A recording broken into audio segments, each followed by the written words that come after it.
Welcome to Sleepy Harbour. Settle in. There is nothing you need to do now, nothing you need to solve, nowhere you have to be. Let your shoulders come down from wherever they have been holding themselves all day. Let the pillow take the whole weight of your head. Tonight we are going to travel slowly, together, back through more than 200 years, into the life of a girl who wrote one of the most famous books ever made before she was old enough to be called anything but a girl. And we are going to take our time. If your eyes close somewhere along the way, before we reach the end, that is not a failure. That is the whole point. You are allowed to drift off inside the story. It will keep going without you, gently, in the dark, the way the tide keeps moving, whether or not anyone is awake to watch it. Let me begin, not with a rainy night, though there is a rainy night coming, and not with a monster, though there is a monster too. Let me begin with something much quieter than either. Let me begin with a young woman lying in bed in the early spring of 1815, and a dream she wrote down afterward in a few plain words that have never quite stopped echoing. She had lost her baby. Her first child, a daughter, had been born too early, in February of that year, and had lived only a handful of days before slipping away, around the 6th of March. There was no ceremony to it, no great scene. Just an infant who had been warm and then was not, and a mother of 17 left holding an absence where a whole life was supposed to have been. And then, weeks later, she had a dream, and being who she was, someone raised from the cradle to put things into words, she reached for the little journal she kept, and she set it down. She wrote that she dreamed her baby had come to life again, that it had only been cold, that they rubbed it before the fire, and it lived. Sit with that for a moment, in the dark, without any horror to it, because there is no horror in it. Not really. It is the most tender thing a grieving mother could imagine. Not lightning, not a laboratory, not a bolt from a storm. Just a fire and a pair of hands rubbing a small, cold body warm, and the impossible, aching wish that warmth could be enough. That love, applied steadily to something that had gone still, could coax it back. She woke, of course, and it was not true, and the baby was still gone. But the wish did not leave her. It went down somewhere deep, the way the most important things do, below the reach of daylight, and it waited. Remember that dream. Hold it lightly at the edge of your mind as we go, the way you might keep a hand resting on something you do not want to lose in the dark. Because more than a year later, in a grand house above a Swiss lake, in a summer that behaved like winter, that same wish is going to rise back up and put on a costume. It is going to become a story about a man who makes a living thing out of dead parts and cannot bear the sight of what he has made. The world will remember the man, and the storm, and the monster.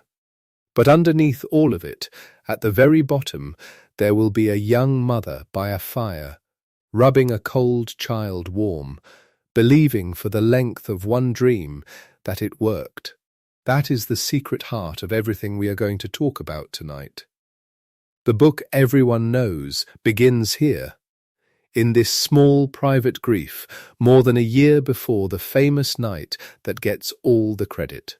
But to understand the young woman lying in that bed, we have to go back further still.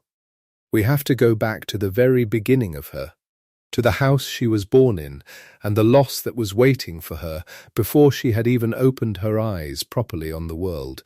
Because if there is one shape that runs all the way through this life, from the first breath to the last, it is this: creation and loss, arriving together, tangled up so tightly that you cannot pull them apart. She was born into it. She did not have to invent it. It was the first thing that ever happened to her. She was born Mary Wollstonecraft Godwin on the 30th of August, 1797, in a house called the Polygon, in a district of London called Somers Town. Say those names slowly to yourself, because they are real, and there is a comfort in real things. The Polygon. Somers Town. A row of houses, a corner of a growing city, ordinary brick and ordinary windows. And behind one of those windows a woman in labour and a child arriving into the world with a name that carried the whole weight of her mother's already. Mary Wollstonecraft. The daughter was given the mother's name entire, first name and surname both, as if to say, this one is yours, this one is you again. And then, 11 days later, the mother was dead. 11 days. That is the number to hold. Not a distant, abstract loss, not a mother who slipped away years into childhood when a girl might at least keep a few blurred memories of a face or a voice or the particular way a hand felt on her hair. 11 days, long enough for the infant to be fed and held and named, and no longer. Mary Wollstonecraft, the mother, died on the 10th of September, 1797. Of what they called puerperal fever. Childbed fever. It came from a piece of the afterbirth, the placenta, that had not come away as it should, that stayed behind and turned septic inside her, and the physician who attended her removed it by hand, in the way of the time, without any of the things we would now think of as the first line of defence against infection. And the infection took her anyway, slowly, over those 11 days, while the newborn who bore her name lay somewhere in the same house, alive, small, entirely unaware. Let the quiet weight of that settle, because the woman who would one day write a book about creation destroying its creator entered the world by causing, without knowing it, without any possible fault of her own, the death of the person who made her. She could not have prevented it. She was a baby. But the fact sat there at the bottom of her life, like a stone at the bottom of a well. And she was old enough, soon enough, to understand exactly what it meant. That her arrival and her mother's departure were the same event. That she had cost, simply by being born, the one life it should have been most impossible to lose. And here is the thing that makes it more than sad, that makes it the true beginning of a writer rather than only a wound. The mother she lost was not an ordinary woman, and Mary would spend her whole childhood learning who she had been. Mary Wollstonecraft, the mother, had written a book called A Vindication of the Rights of Woman, published in 1792, 5 years before her daughter was born. It is one of the founding texts of the whole long argument that women are the equals of men, that they have minds that deserve education, that they are not ornaments or property, but full human beings with reason and rights. Mary Wollstonecraft had lived a bold, difficult, unconventional life, and she had put it all into her writing, and then she had died bringing into the world the daughter who would carry her name. So the child grew up in the shadow of a mother who was, at once, completely absent and completely present. Absent because she was dead. Present because she was on the shelves. You could not touch her, but you could read her. We will come back to those shelves and to a certain gravestone, because they are where this child was actually raised, more than in any nursery. But first, the man who was left holding her. Her father was William Godwin, and in his day he was famous, or perhaps notorious is the better word, in a way that is difficult to imagine now.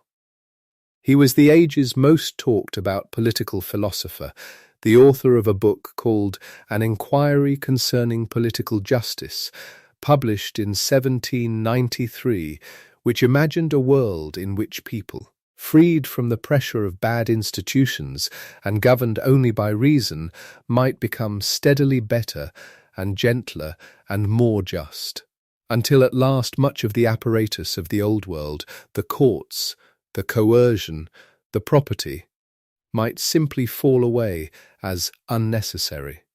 It was a radical, hopeful, faintly cold book, and it made him a hero to the young idealists of his time. He also wrote a novel called Caleb Williams, published in 1794, a tense, pursuing story about power and persecution, about a servant who learns a master's secret and is hunted for it. A book that showed he could turn his ideas into narrative, into suspense, into character. He was, in other words, a man who thought in principles and could also tell a story. And both of those things went into his daughter, though neither of them arrived with much warmth attached. Because that is the other truth about the house Mary grew up in. It was a house full of ideas and rather short on tenderness. William Godwin loved his daughter, in his way, and he took an interest in her mind, and he was proud, later, of how she turned out. But he was not a warm man. He was reserved, self-absorbed, chronically anxious about money, and by temperament more comfortable with an argument than with an embrace. He raised her among his books and among his famous visitors, the poets and thinkers and radicals who came to his door, and he gave her access to an extraordinary, intellectual world. But the ordinary comforts of a childhood, the softness, the reassurance, the sense of being simply and uncomplicatedly held, those were thinner on the ground. She had a father who could give her the whole life of the mind and very little of the life of the lap. And then, when Mary was young, he tried to fix the loneliness of the house, and in fixing it, he complicated it. In December of 1801, William Godwin remarried. His new wife was a neighbour, a widow named Mary Jane Claremont, and she came into the household not alone, but with children of her own. Among them was a girl who would grow up alongside Mary, closely and uneasily, and who would take the name Claire Claremont. Remember her, because she is going to be there for almost everything that follows, a stepsister and a kind of lifelong shadow, present at the elopement, present at the lake, tangled into the story again and again, whether Mary wished it or not. The stepmother and Mary did not get along. That is putting it gently. For years there was friction between them. The ordinary awful friction of a child who has lost her real mother and a grown woman who has arrived to occupy that place and can never, in the child's eyes, deserve it.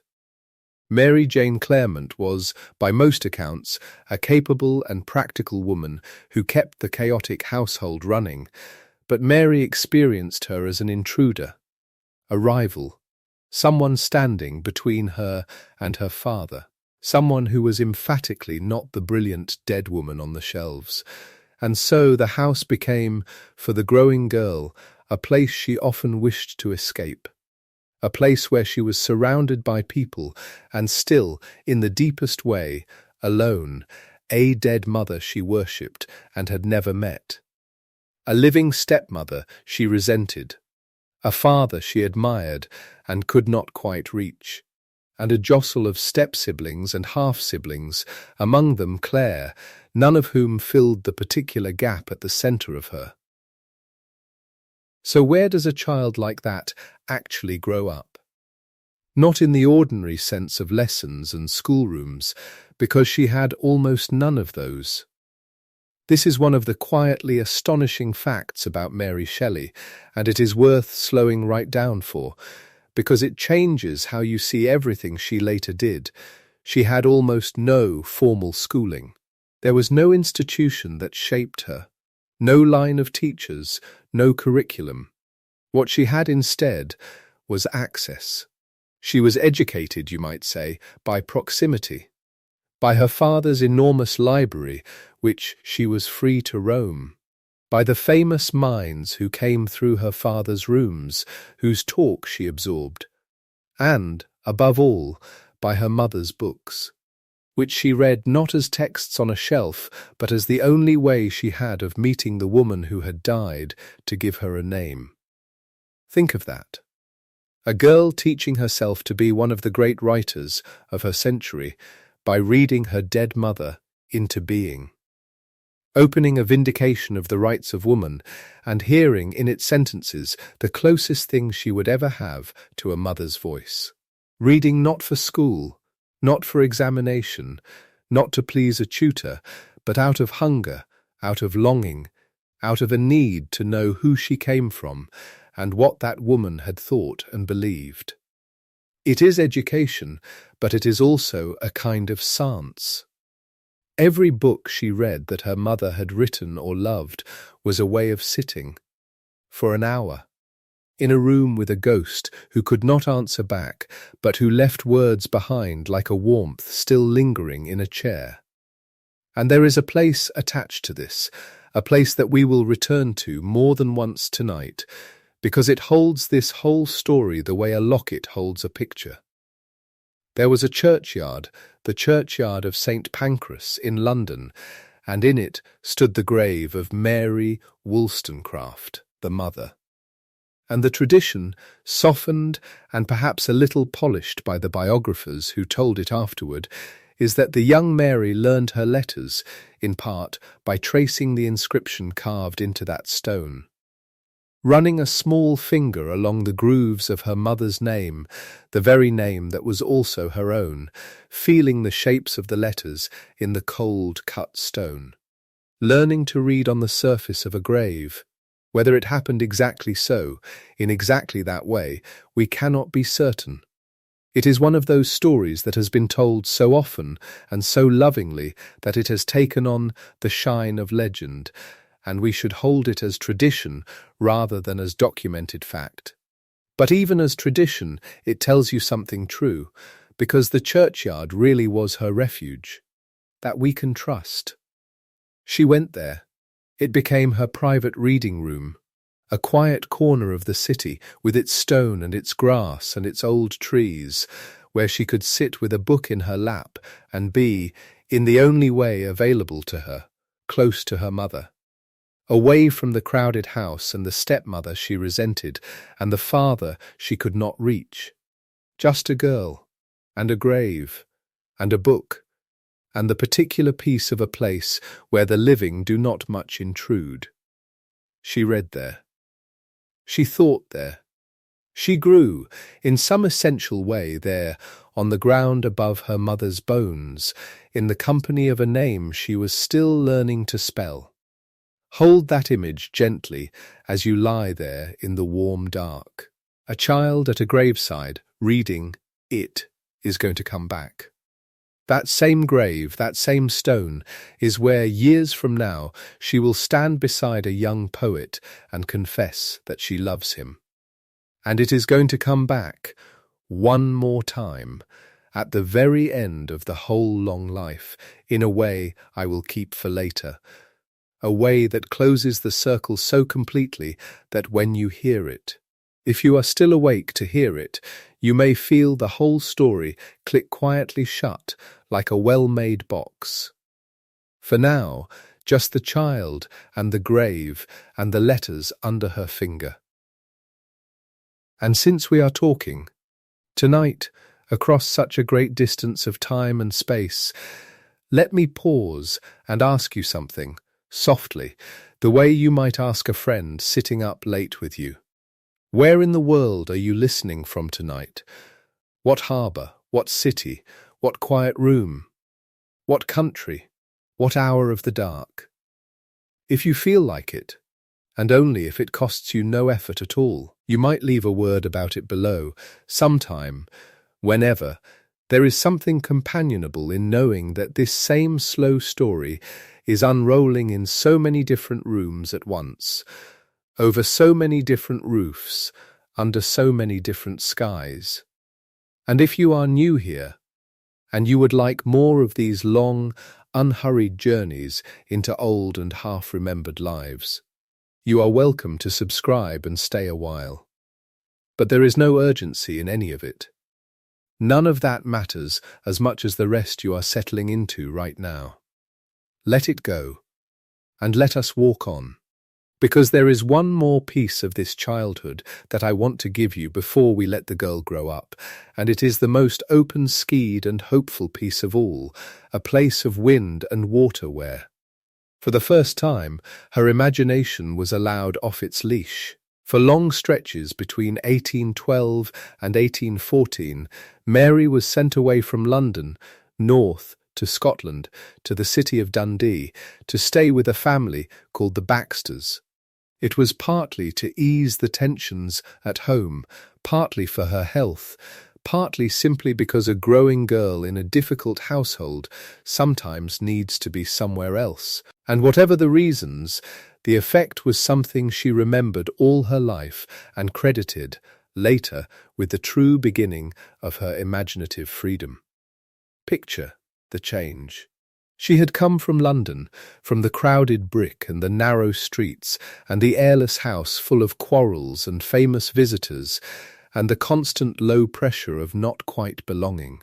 And now she was set down in the wide, quiet, water-laced landscape around Dundee, on the estuary where the River Tay opens toward the sea, with its long grey reaches of water, and its enormous skies, and its wind coming in off the North Sea, salt and clean and endless. There was room there, room in the land, and room in the day, and, most importantly, room in her own head. There was no one standing over her, there was no library to hide inside, only the outdoors and her own thoughts, and the long light of the northern summer, and the long dark of the northern winter. She said later that it was there her imagination first truly ran free, that she began in that open country, under those wide skies, by the edge of that broad, quiet estuary, to tell herself stories. Not stories written down, not yet, not for anyone else, but stories spun in the private theatre behind her eyes, the way a solitary and bookish child does when she is finally given enough silence and enough space to hear herself think. She would go off by herself into the landscape and dream. She would invent. She would build whole worlds out of the raw material of her reading and her loneliness and her longing, and she would live inside them, alone, unwatched, unjudged. It was the freest she had ever been. And you can see, cannot you, how all of it is being quietly gathered. The dead mother on the shelves who taught her that a woman could think and write and matter. The cold philosopher father who taught her that ideas could be turned into stories, that a novel could carry an argument, that suspense and character were tools you could learn to use. The grave in the churchyard where she learned to be alone with a book and with grief and with the strange, calm company of the dead. And now these open Scottish skies where she learned that her own mind was a place she could go, a place large enough to get lost in, a place where she could make things that had never existed before. Everything the future writer would need was being laid down, piece by piece, in a childhood that looked from the outside like nothing but loss and awkwardness and a girl who did not fit. She was, by the time these Dundee years drew toward their close, no longer quite a child. She was becoming someone, a serious, inward, watchful, dreaming young woman, self-taught, motherless, half at war with her own home, in love with a dead woman's books and with the wide quiet water of the Tay, carrying inside her, without yet knowing it, all the ingredients of the thing she would one day make. She did not know that a poet was about to walk into her father's house and change the entire direction of her life. She did not know about the graveside declaration, or the flight across the sea at 16, or the baby she would lose, or the dream by the fire, or the cold summer by the Swiss lake, where the wish she was not yet even carrying would finally find its shape.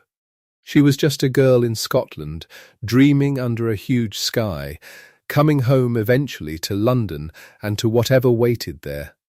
And what waited there, in the year 1814, was a young man, a poet, radiant and reckless, and already trailing complications behind him like the wake of a boat. But we are not quite ready for him yet. Let him wait a little longer at the edge of the story, the way he waited at the edge of her father's rooms, a disciple and an admirer and a source of money William Godwin badly needed, before he became anything more. For now, let us stay just a moment longer in the quiet we have built. A woman lying in a bed in early spring, dreaming of a baby coming back to life by the warmth of a fire. A newborn in a house called the Polygon in Somerstown in the last summer of the 18th century, given her mother's whole name 11 days before that mother died. A little girl tracing letters on a gravestone in St. Pancras churchyard, learning to read on the surface of a loss. A young woman standing in the wind on a Scottish shore, feeling her own imagination lift off the ground for the first time and take flight. These are the true beginnings. Not the storm, not the monster, not the famous rainy night. Those are coming, and they are real, and we will get to them, slowly, in their turn. But they grow out of this soil, this childhood of absent parents, and present books, and quiet graves, and open water. And if you understand this soil, you will understand everything that grows from it. So let the girl grow up now, in the space behind your closed eyes, into the young woman who is about to fall in love in the last place anyone falls in love, at a graveside with a married poet, and to run away from her father's house before she is even 17. Let the London streets rearrange themselves. Let a knock come at William Godwin's door. Let the next chapter begin to gather itself in the dark, unhurried, patient, the way the tide gathers itself far out where you cannot see it, long before it reaches the shore. Because in 1814, into that house of ideas and small warmth, into the life of this motherless, self-taught, dreaming girl who had learnt to read on her mother's grave and learned to imagine on a Scottish shore, there walked a young man named Percy Bysshe Shelley. And nothing, after that, would ever be quiet in quite the same way again. He came to William Godwin as so many young idealists came, drawn by the fame of an inquiry concerning political justice, hungry to sit at the feet of the philosopher who had imagined a gentler and freer world. He was young, well-born, and passionate, a poet burning with radical convictions, generous with money he did not always have, and reckless with feelings that were not entirely his to give. Because Percy Bysshe Shelley, when he first came through Godwin's door and into the orbit of the philosopher's grave, brilliant, motherless daughter, was already married. His wife was a young woman named Harriet Westbrook, and remember her too, gently, because her story is going to weave in and out of this one with a sadness all its own, and it does not end kindly. But you do not need to carry the weight of what is coming just yet. Not tonight, not in this first slow hour, for now there is only the meeting, a young poet in a room full of books. A young woman who has spent her whole life among books and knows their language better than she knows the language of ordinary happiness. Two people recognizing something in each other across a philosopher's parlour. In a city grey with coal smoke, in the last calm before everything in both their lives tilts and begins to slide. He would come to the house again and again. He would talk with her, and walk with her, and read with her, and somewhere in all that talking and walking and reading, the recognition would deepen into something neither of them was willing to give up. whatever it cost, and it would cost a great deal. And of all the places in London where two young people might have chosen to speak the truth of it out loud, they chose the one place that belonged, more than any other, to Mary alone. They went to the churchyard. They went to St. Pancras. They went to the grave of Mary Wollstonecraft, the mother who had died 11 days after giving her daughter her name. The stone whose letters that daughter had traced with a small finger as she learned to read, the quiet green refuge where she had gone all through her lonely childhood to be near the only mother she had. And there, on that ground, above those bones, the living daughter told the young poet that she loved him. But that is the beginning of the next part of our journey, and the night is long, and there is no need to hurry toward it. Let the two of them stand there a while at the graveside in the fading light, the poet and the girl and the dead mother beneath them, the whole future still folded up and waiting. Let the city go quiet around them. Let your own breath go slow and even. We have come a long way already tonight, from a dream by a fire to a grave in a churchyard. And there is much further still to go, and all of it can wait for you, patient in the dark, whenever you are ready to follow. They stood there, the two of them, in the early summer of 1814, and what had been gathering quietly in the weeks of visiting and talking and reading finally had a name, and the name was spoken over a grave, and the grave was hers, Mary Wollstonecraft's. The woman who had written that women were rational creatures deserving of education and liberty and the full use of their minds, and who had died before she could teach any of that to the daughter she left behind. It is the kind of symmetry that life occasionally produces without any author arranging it, the kind that only becomes visible when you step back far enough to see the whole shape at once. The girl who had been learning to be a woman, partly by reading her dead mother's books, came to stand above her dead mother's bones and declared herself, at 16, to the young man she loved. And the young man was Percy Bysshe Shelley. And Percy Bysshe Shelley was already married. He had been born in 1792, the son of a country squire in Sussex, and he had grown into someone that the conventional world could not easily hold. He had been expelled from Oxford for writing a pamphlet called The Necessity of Atheism. He had quarrelled with his father in the way that young men who are serious about ideas sometimes quarrel with fathers who are serious about property.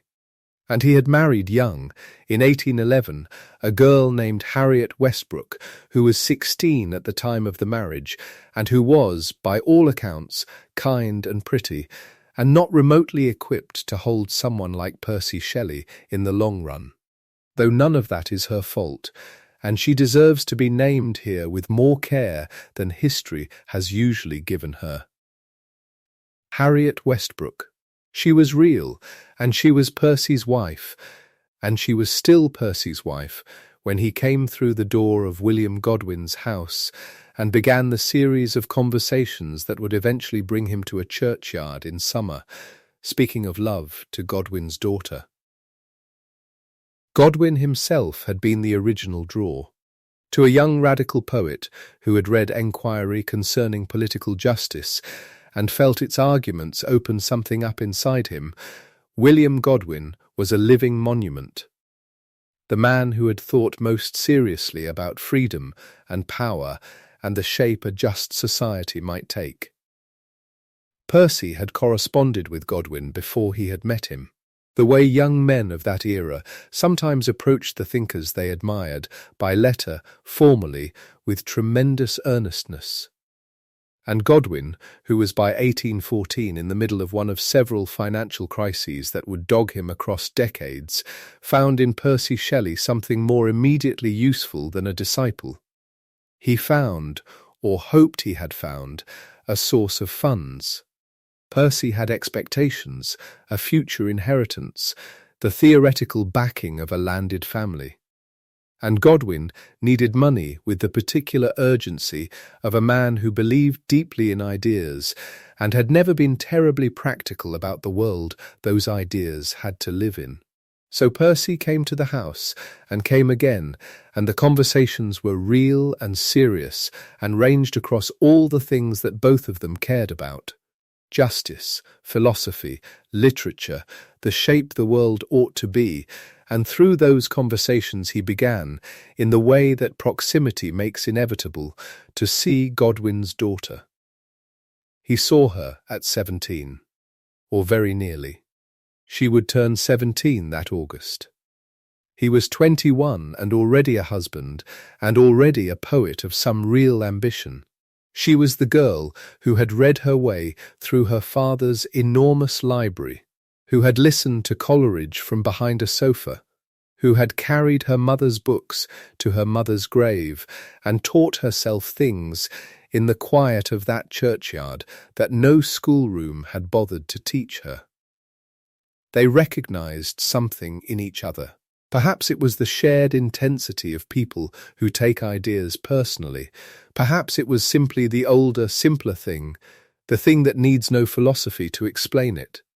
Whatever it was, it grew through the spring and into the early summer of 1814, and then they went to St. Pancras, and they spoke it plainly, and the future they were choosing together became, from that moment, unavoidable. What must be understood about what they did next is that they did it knowing exactly what it would cost. They were not naive young people swept up in something they did not understand. They understood it very clearly. Percy understood that leaving with Mary meant abandoning Harriet, who was pregnant with their second child. Mary understood that leaving with Percy meant walking away from her father, the philosopher who had taught her to think, the difficult, brilliant man who had shaped her mind and whose approval she had spent her whole childhood trying to earn. And Godwin, the man who had written extensively about the irrationality of conventional marriage, who had argued that individuals ought to follow reason and feeling over social convention, proved in practice to be precisely as furious as any conventional father might have been. The gap between a philosopher's principles and a father's feelings is, it turns out, very wide indeed. On 28 July 1814, in the hours before dawn, Mary slipped out of the house. She was 16 years and 333 days old. Percy was waiting. And Claire Claremont, her stepsister, the girl her stepmother had brought into the household, the one who had grown up alongside her in all the complicated friction of blended families and scarce parental warmth, Claire came too. She always came. She would be a shadow alongside Mary for years, a witness and a complication, a person to whom Mary was bound by the accidents of family without having chosen her, and who would weave in and out of the story in ways neither of them could have anticipated that morning. 3 young people then, climbing into a coach in the early dark, crossing London toward the coast, toward the Channel, toward France. They crossed to Calais. From Calais they moved through a France that was still trying to put itself back together after more than 2 decades of revolution and war. Napoleon had been defeated that spring, exiled to Elba in April 1814, and the Europe that Mary and Percy and Claire travelled through bore the marks of those years in ways that were impossible not to notice. Roads damaged, towns depleted, the kind of exhaustion that settles into a landscape after prolonged violence. Mary later wrote about all of this in the joint journal she kept with Percy, the one that would eventually be published as History of a 6 Weeks Tour.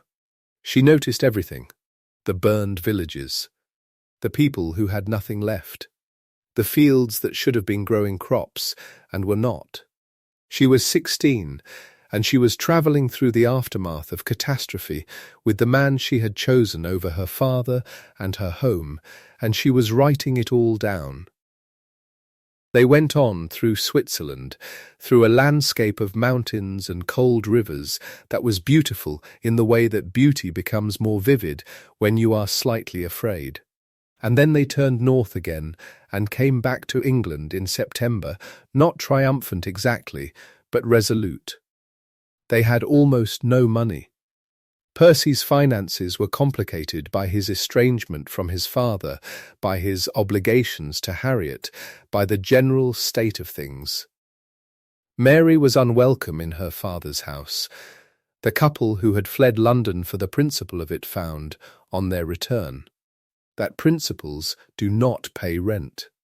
What followed was a period of movement and precariousness, of lodgings taken and given up, of creditors and letters, and the particular exhaustion of being young and in love, and not quite solvent.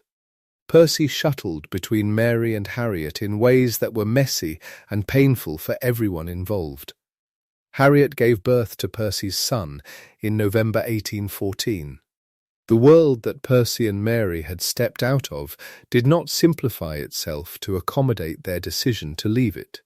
It kept going, complicatedly, with all its prior claims and obligations still very much in place. And then, in the early weeks of 1815, Mary was pregnant. She was 17 years old, unmarried, dependent on a man who was still technically married to someone else, and carrying a child. She continued, through all of this, to read. She was always reading. This is not a small thing, the reading. It is the central fact of who she was and how she thought and how she would eventually write. Even in lodgings that were temporary, even in conditions that were materially fragile, she was reading Greek history and Latin texts and the novels and poetry that Percy brought or recommended or read aloud to her. She was building, brick by patient brick, the kind of mind that you cannot acquire in any school, but only through the particular discipline of wanting badly enough to understand. The baby came early.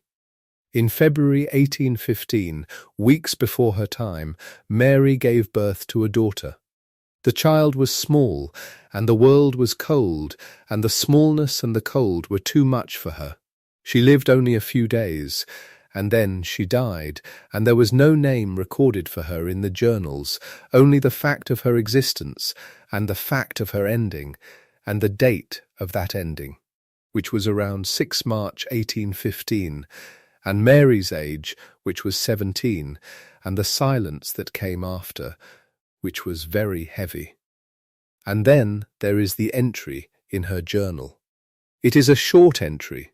It is the kind of entry that people write when they cannot yet find the larger words for what has happened to them, and so they put down something small and true instead. She had dreamed, she wrote, that her little baby had come to life again, that it had only been cold, and that they had rubbed it before the fire, and it had lived. Read that again slowly, if you like. Let it settle. A young woman of 17, in a rented room in London, having buried a child she had carried for months and held for days, dreaming that all it needed was warmth, that the right amount of warmth, applied carefully enough, might reverse the thing that had happened, that the baby was not truly gone, but only cold, the way things get cold in winter and come back in spring, the way embers that look dead will glow again if you breathe on them at the right angle, in the right moment. This is the dream that, more than anything else in this story, is the true origin of Frankenstein. Not the rainy night in Switzerland, not Byron's dare, not the galvanism experiments, not the conversation about the principle of life, not the waking vision that came later. All of those things matter, and we will come to them in their proper time. But this is the root. This is the thing underneath. A mother's grief, expressed in the most private of forms, the language of dreams, in a journal nobody was meant to read but herself. The desire to warm something back to life. The belief, available only in sleep, that loss might be undone by love and warmth and persistence. Whatever she would later think about the story she was telling when she wrote about a scientist who brought a body back to life, she was also in some chamber beneath the conscious narrative writing about this. About the February baby, about the fire, about the rubbing of cold small limbs until they moved. She would not write Frankenstein for another year and a half. A great deal would happen in that year and a half. But the emotional foundation was already laid, here, in the silence after loss, in the dream that came a few weeks later, in a journal entry that is still there to be read, patient and devastating, more than 2 centuries after she wrote it. She recovered, in the way that people recover from things they do not entirely recover from. Which is to say, she went on. She read. She and Percy read together, which is perhaps the thing they did most consistently and with the most genuine joy throughout their time together. She walked. She thought.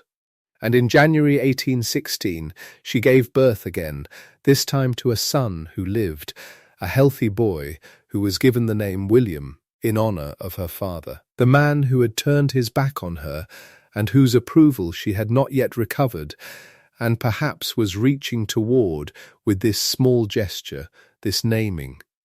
William, the philosopher's name on the poet's baby. She was 18 years old, and she was a mother, and she was not yet the person she would become. But she was becoming her steadily, every day, in the reading and the thinking and the ongoing labour of being alive. She was nursing William, caring for him in the ordinary and demanding intimacy of motherhood, when the weather began to change. It had already changed, in fact, before anyone in England or Switzerland or anywhere in Europe quite understood why. The change had begun a year earlier and thousands of miles away, in a place that most people in Mary Shelley's world had never heard of and could not have located on a map. On the island of Sumbawa, in the part of the world that is now called Indonesia, there is a mountain. Its name is Tambora, and in April 1815, while Mary was in the raw weeks of grief after losing her first child, while Percy was managing his impossible several lives, while William Godwin was writing letters about money, while Lord Byron was being magnificent and troublesome in London, Mount Tambora erupted. The word erupted does not quite contain what happened. There is a scale used to measure volcanic events, the Volcanic Explosivity Index, which runs from 0 to 8, with 8 being the largest category that the science has found language for. The eruption of Tambora in April 1815 was a 7 on a scale of 8.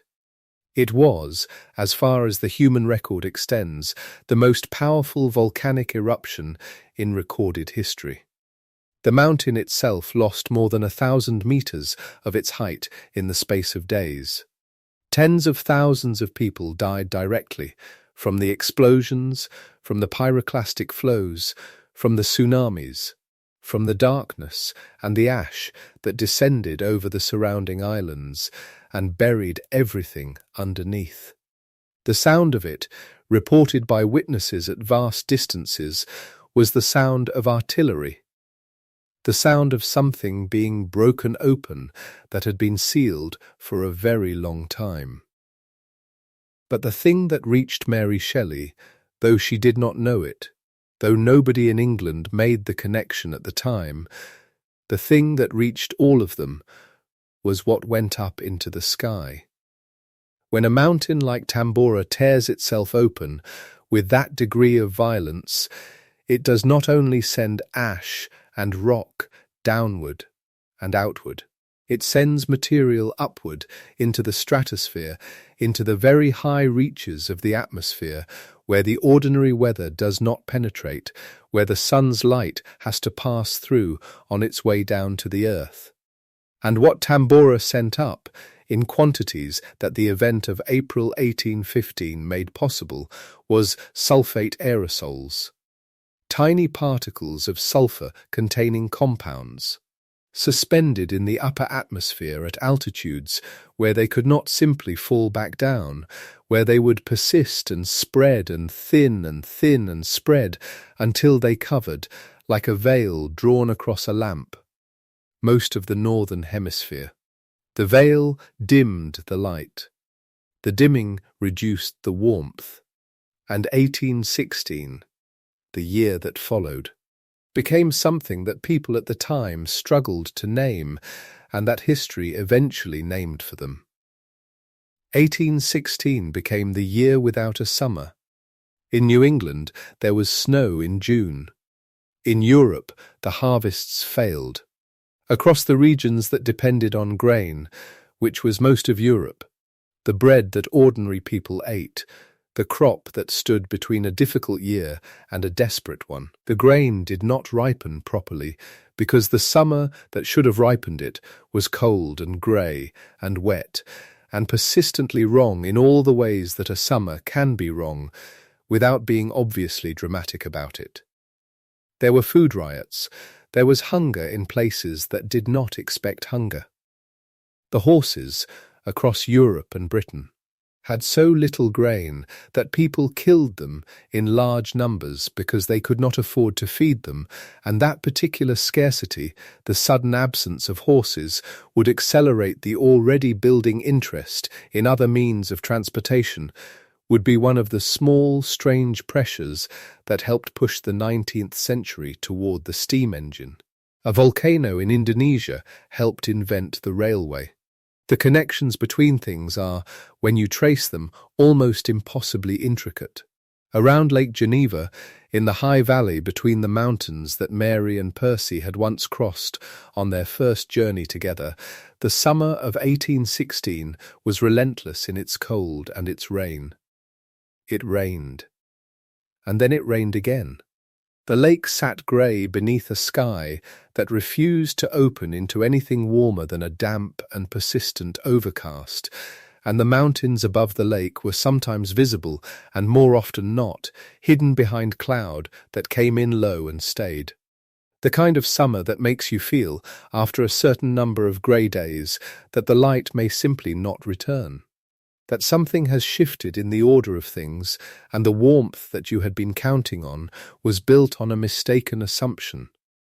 Into this particular summer, in May and June of 1816, came a small gathering of people, most of them young, most of them with more energy and ambition and inner turbulence than they knew what to do with on the best of days.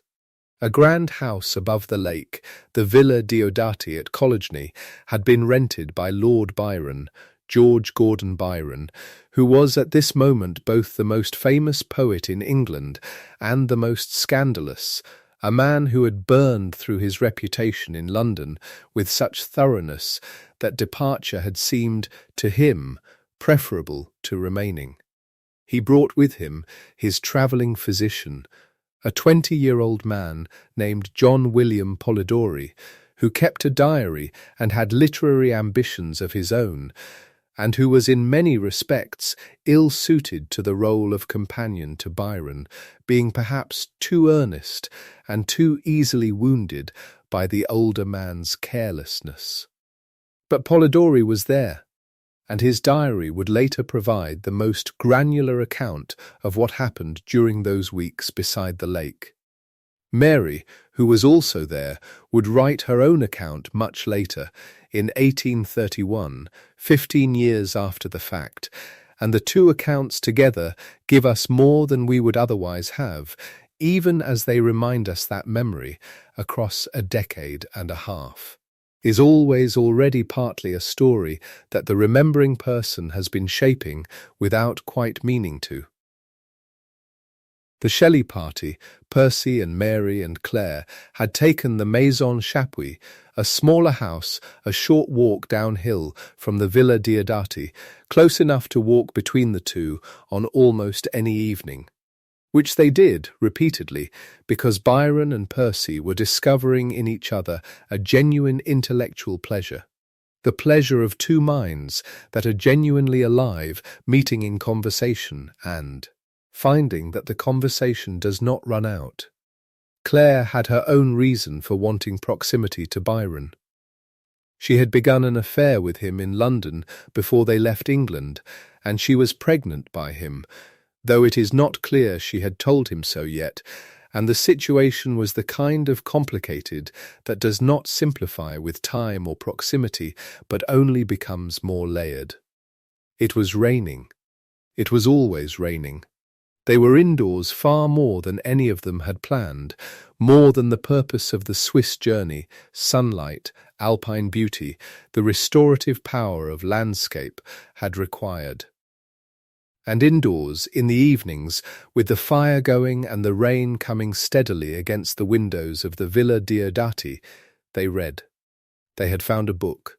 Its title was Phantasmagoriana, which is French, and it was a collection of German ghost stories translated into French, a compendium of the macabre produced in Paris in 1812, and it was precisely the kind of thing that a group of young people with Gothic sensibilities and too much rainy time on their hands might pick up and pass around and read aloud from. Ghosts and hauntings and the restless dead. The stories in which the living are visited by those who should not be able to visit. The ancient human desire to look at what frightens us, to sit with it in the firelight and see if we can bear it. They read. And then Byron, who had the instincts of a man who understood that any gathering needed a game to give it shape, proposed that each of them should write one. A ghost story of their own. Each member of the group. The tales from the book were the prompt, the competition was the frame, and the rain outside was the condition that made the whole thing feel sealed and appropriate, like a world unto itself, in which ordinary rules were slightly suspended and stranger things might be attempted. Percy would try and fail, as he always did to write prose fiction. His genius was in verse, in the long-sustained lyric, and narrative of the kind the competition demanded was not where his imagination ran most naturally. Byron produced a fragment, a few pages of something he then set aside. And in the coming weeks, Polidori would work on something that would eventually become a story called The Vampire, published in 1819, which would take the figure of the vampire, the undead creature that European folklore had described for centuries in various forms, and transform it into something new, something that looks very much like the kind of vampire we have lived with ever since. Elegant, aristocratic, seductive, destructive in the specifically intimate way of someone who gets very close before they take what they want. The vampire is the ancestor of Dracula. It was born in the same house in the same weeks as Frankenstein. Two of the defining monsters of the modern imagination were conceived in one damp Swiss villa by the light of the same fire, which is either a remarkable coincidence or a demonstration of what happens when you put a specific kind of intelligence in a specific kind of room and then lock the door with bad weather. But Mary could not find her story. The others had begun. She had not. She tried, and found that the harder she tried, the less arrived. This is a thing that writers know, the way that trying too directly at a thing can make it retreat. The way the imagination sometimes needs to come at an angle rather than straight on. She sat in the evenings, she listened to the conversations. She did not speak much in those groups. She was the youngest by some years, and Percy and Byron commanded those rooms in ways that left others in the position of listening more than contributing, which is perhaps not entirely a bad position for a writer to be in. She absorbed. She thought. And on one particular night, around the 16th of June, give or take a day or two, in the middle of that wet June, The conversation turned in a direction that would not let her go. It turned to galvanism, to the question of whether electricity might have something to do with the principle of life, to whether the mysterious animating force that distinguished a living creature from a dead one might be, in some form or other, subject to science, might be, in some form or other, replicable. Percy and Byron were the ones talking, as they usually were, and Mary was listening, as she usually did, and the question that floated in the room that night was one that the science of that era was, in its own experimental fashion, genuinely asking. It was not simply a horror story premise. It was a live scientific question in 1816, and the experiments being conducted to address it were real, and some of them were extraordinary. She lay awake that night, or partly awake, in that state between sleeping and waking, where the mind is still running, but the will has let go, where images come without being summoned and leave before you can entirely catch them. And what came was a vision. She saw, in the way that you see things in that half-lit place between consciousness and sleep, a pale student, her phrase, her words, in the account she wrote 15 years later, kneeling beside something that he had put together. A figure, assembled, and the figure was moving. And the pale student looked at it and was horrified by what he had made, and he turned away, and he wanted it to stop, and it would not stop, and it could not unhappen. The Creator recoiling from the creature at the moment of the creature's first breath. She held on to it. She came fully awake, and she held on to it, the image, willing it not to dissolve the way that the most vivid dreams dissolve when you open your eyes and let the ordinary world back in. And it did not dissolve. It stayed.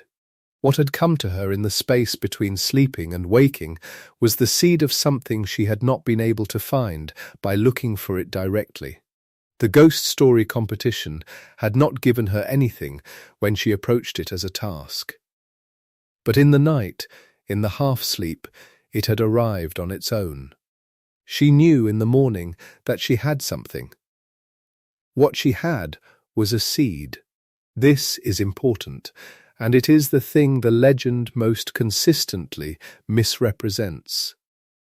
What arrived that June night was an image, a premise, a first glimpse of an emotional and moral situation that was genuinely charged. It was not the book. The book did not exist yet, and would not exist for 11 months, and would require a kind of sustained labour that a waking dream cannot substitute for, and that no single night in any villa, however atmospheric, could have produced on its own. The seed was real. But seeds and forests are different things, and the distance between them is not crossed in an evening. She was 18 years old, carrying the dream forward into the cold grey Swiss summer. She was a young mother whose first baby had died, and whose second was alive in the world, and needed to be cared for and fed. She was a woman who had chosen, at 16, to make her life alongside a man whose choices complicated both their lives in ways that were ongoing and unresolved. And she was, underneath all of that, a writer. Not yet knowing that she was a writer, perhaps. Not yet having found the form that would make the term undeniable, but already someone who had been reading and thinking and accumulating material for 18 years in the particular, restless, unsystematic way of a person in whom the instinct to make something of what they have read and thought and felt is very much alive. She had the dream of the pale student. She had the memory, still no more than 15 months old, of rubbing a cold baby before a fire and watching it live again. Except that in the real version it had not lived, and only in the dream it had, and the dream had not been enough. She had the conversation about galvanism and the principle of life still running somewhere in her mind. She had the rain against the windows of the Maison Chapuis and the grey lake below, and the months of the year without a summer still stretching ahead of them, and all of it would become material. Not yet. Soon. She was, that summer, on the edge of the book. She had not yet begun. But she was very close to the threshold, and the world that she was standing in, the grief, the wonder, the science, the philosophy, the loss, and the weather, and the man she loved, and the baby she was nursing, and the mother she had never met, and the grave she had read books beside, all of it was gathered around her, waiting. The way the ingredients of something wait before the process that will make them into it has properly begun. The house that Byron had taken for the summer stood on a hill above Lake Geneva at Coligny, and it was called the Villa Diodati, a name that carries now the weight of everything that happened there, or near there, or in the minds of the people who gathered around it during those cold and waterlogged weeks, so that the name itself has become a kind of shorthand for a particular kind of creative moment. The kind that seems, from outside and from a distance of 2 centuries, to have been inevitable, as though the forces in play were so precisely arranged that something had to come of them. And indeed, something did, something considerable, though the legend of it has grown around the actual event the way a tree grows around a fence post, absorbing it, obscuring it, making it part of something larger than it originally was. Byron had arrived at the lake in May 1816. He was 28 years old and had left England under a cloud that was very nearly as thick and sustained as the one that Mount Tambora had placed over the entire northern hemisphere. A scandalous separation from his wife, Annabella Milbanke. Rumours, some of them more than rumours, about his behaviour. A cultural moment in which the adoration of years had curdled with remarkable speed into something resembling contempt, and England had made it clear, in the way that England makes such things clear, that his presence was no longer welcome. He had taken what he could carry and crossed the Channel, and he had arrived at Lake Geneva in a travelling carriage that had been modelled on the one Napoleon used. And he had settled into the Villa Diodati as though the world had arranged itself specifically to provide him with a suitable stage. The Shelley party arrived at the lake at around the same time. Percy and Mary and Claire, travelling as they always did in those years, not quite comfortably, not quite securely, but moving, always moving, as though motion was its own kind of answer to whatever was pressing against them. They took the Maison Chapuis, a smaller house a short walk downhill from the Diodati, close enough to the lake that the water was always audible, close enough to Byron's house that the distance between the 2 establishments was easily crossed in the evenings, when the rain permitted, and sometimes even when it didn't. Claire Claremont had particular reasons for wanting to be near Byron that summer. She had met him in London in the months before, had pursued him with an energy that he found alternately flattering and tiresome, and had begun an affair with him that was already, by the time the 2 households settled on opposite ends of the same hillside, producing the earliest signs of a consequence that would shape the next several years of her life. She was, that summer, in the early months of a pregnancy she may not yet have known about, or may have known about and not yet named aloud. The child she carried would be born in January 1817 and would be given the name Allegra, and the story of that child is its own grief, running parallel to all the other griefs of these years, but that is still ahead, still approaching through the fog. Completing the little group was the man who had come as Byron's personal physician, his travelling doctor, the person employed to keep the famous and somewhat volatile poet in something resembling health. His name was John William Polidori. He was 20 years old that summer, which made him even younger than Mary, and he was by all accounts a complicated presence.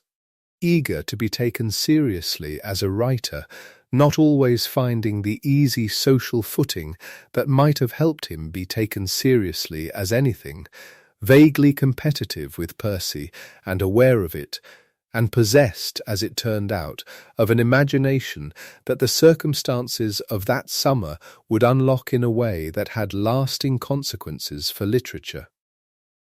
Polidori kept a diary. It is one of the documents through which the events of those weeks can be approached, though it is the diary of a person who did not know he was watching something famous happen, and it has the texture of that kind of record, specific, occasionally petty, alive to the weather and the meals and the social currents of the house, and intermittently lit by something that catches the eye across the distance. They read aloud to each other in the evenings, when the weather drove them inside, and the weather drove them inside frequently, relentlessly, with a consistency that by the middle of June must have begun to feel less like a season and more like a condition, a permanent state of the atmosphere over that particular stretch of water and hillside. They gathered around the fire and passed the hours the way people have always passed hours that the world has made too inhospitable to spend outdoors. They talked, they argued, they read. Among the books that made their way around the group that summer was a French collection of German ghost stories called Phantasmagoriana. The title means, roughly, a parade of phantoms, and the content delivered on the promise, tales of apparitions and premonitions, of the dead returning to trouble the living, of the thin and uncertain membrane between the world one inhabits during the day and the one that presses in at night. They read from it aloud, passing it between them. And the stories did what such stories do when read in company by a fire, while rain falls outside and the lake below is invisible in the grey. They accumulated, they pressed on the imagination, they changed the texture of the room and the hours in it. And then Byron, because in a room where Byron was present, the trajectory of things tended to bend in his direction, made a proposal. Each of them, he said, should write a ghost story. Each of them should contribute something, should take the mood the Phantasmagoriana had created and carry it further, should do what writers do with an atmosphere when it is working. It was a dare and an invitation at once, which is often how such things come from people who are very sure of their own ability to meet the challenge they have issued. Byron himself produced a fragment. Percy began something and put it down. Polidori, the youngest and most anxious of the group to prove himself, worked at a story that would go through several iterations before it found the form that matters, and we will come to that in a moment. And Mary sat with the question and found that nothing came. Or rather, that things came, but nothing came fully formed. Nothing arrived in the state that would allow you to recognize it as the beginning of a story and not simply a fragment of the restless mental weather that passes through anyone's mind when they are trying, too consciously, to be creative. She wanted a story. She could not find one. She wanted to think of something that would speak to the deep fears, the fears one doesn't quite look at directly in the daylight, and she could not, or could not yet. The conversations continued. Over the course of several evenings in mid-June, around the 16th, 17th, 18th of the month, that cluster of June days that sits in the historical record as the probable centre of what mattered most, the talk turned to something that was not, in the world of 1816, quite science, and not quite philosophy, but occupied the space between them where such questions tend to live before the disciplines have organized themselves clearly enough to claim them. They talked about galvanism. They talked about the principle of life.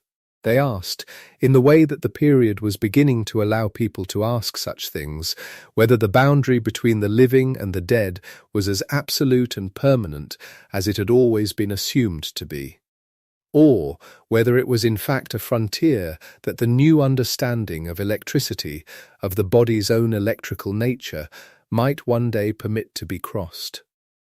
It was Percy and Byron who talked. Mary, by her own account, listened. She was sitting with them, but she was not, in this particular conversation, one of the voices. She was the person at the edge of the firelight who takes in what is being said and holds it, and does not speak, and is doing something with it that is different from arguing or proposing or refuting, which is the thing that writers do with conversation when they are at the right angle to it. She listened to the question of whether a corpse might be reanimated. She heard the speculation about whether the principle of life, whatever it was, wherever it resided, however it moved through matter, could be induced from outside, could be supplied to a body that had lost it, could be, in some manner not yet understood, restored. This was not idle fantasy in 1816. This was the edge of what was actually being attempted, or claimed to be attempted, by people in laboratories and at public demonstrations. The science of the body's electrical properties had been alive and advancing for decades, and it had a name, galvanism, from Luigi Galvani, the Italian physician and physicist who had in the 1780s noticed that the legs of a dead frog would contract when touched by two different metals, and had concluded, after careful and repeated experiment, that the animal body contained something he called animal electricity, a property that resided in the tissue itself and could be provoked by the right stimulus into producing motion. Galvani was the first careful investigator of a phenomenon that had been glimpsed before but never methodically pursued, and his work opened a question that his name would go on labelling for the next several decades. If a dead frog's leg could be made to kick, what else might the electrical property of living tissue, properly understood and properly manipulated, be made to do? The answer that his nephew and scientific heir Giovanni Aldini proposed in 1803 was one that has not lost its capacity to produce a certain cold sensation along the spine even now, 2 centuries later, when one reads a plain account of what he actually did. Aldini applied electrical current to the body of George Foster, an executed murderer, at Newgate Prison in London, a public demonstration, attended by observers, staged in the manner of a scientific spectacle that the period had developed a particular appetite for. The results, witnessed and recorded, were described in terms that one has to read carefully to be sure one is reading fact and not fiction. The dead jaw clenched, an eye opened, a hand was raised. The body of the hanged man, minutes after the execution, moved under the influence of the current that Aldini applied, and the observers who were there to see what electricity could do found themselves watching something that had no name in their existing categories. Not life, exactly, because the man was certainly dead, but not, either, the stillness they had arrived expecting. This was the science that lived under the conversation at Villa Diodati in June 1816. Not legend.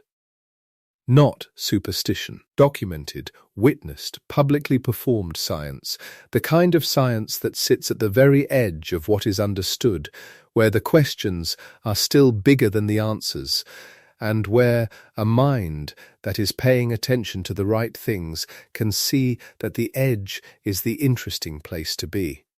The question of whether the dead could be made to stir had been asked in a laboratory in London, with an executed criminal and an electrical current, and the answer that had come back was not a simple no.